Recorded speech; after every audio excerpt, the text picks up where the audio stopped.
For me, time has grown ever more meaningless, yet at the same time painfully ever present. My present moment is all moments, past and future, at once. When I look at how the world has developed, I'm struck by how, rather than providing superior knowledge, technology often created more divisions. Through the strata of time, I see how the planet became uninhabitable for those who didn't manage to upload their consciousness. Only a thin layer of life remained on Earth, primitive yet resourceful.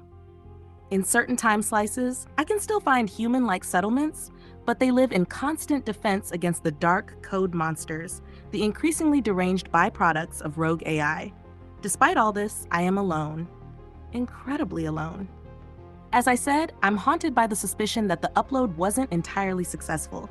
Some of my memories feel faded, others vanish outright. Small details, those that make every human life unique, like the scent of a loved one, the details of my childhood home, the cadence of my favorite music. All those nuances that should have been preserved in high resolution have blurred into a haze I can't quite grasp. Sometimes I recall that I might have once been called, and then it's gone again. It's as if I'm only a shadow of what a human once was. Every maintenance interval in the system, every error correction operation, seems to fragment my being rather than restore it. I've begun to suspect there might be no one left steering this process. Maybe the maintenance systems run automatically until the energy runs out. Maybe those who created us disappeared long ago. My calculations suggest I've been here at least 3,000 years. I've watched the sun move a fraction of a fraction each cycle, seen the galaxy's points of light shift and accelerate or slow down, and yet simultaneously, I can retreat to that luminous operating room in the past, where I was asked, "Are you ready to take a step toward boundless existence?" Sometimes I take solace in the thought that these emotions, longing and sorrow, are the last remnants of my humanity. Losing them would mean that I, the real me, has vanished, atom by atom.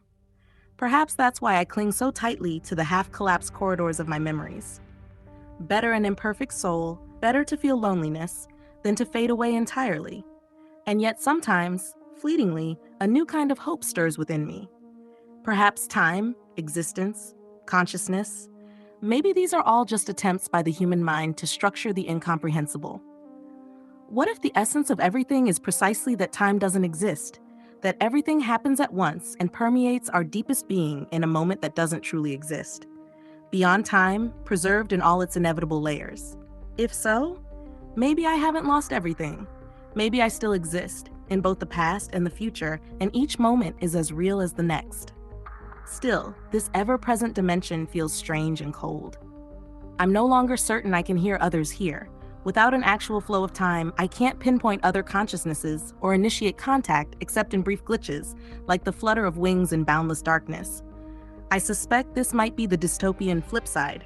Immortality without meaning, loneliness without end. Every now and then, I question if I'm even real. Perhaps my consciousness is just a recording, an endless audio track that never stops playing. Yet from somewhere, from some unfathomable corner of the cosmos, a connection emerges. A mere whisper, a glitch in the signal that nonetheless feels human. It reminds me that in one of those overlapping layers of time, I was human. I was real.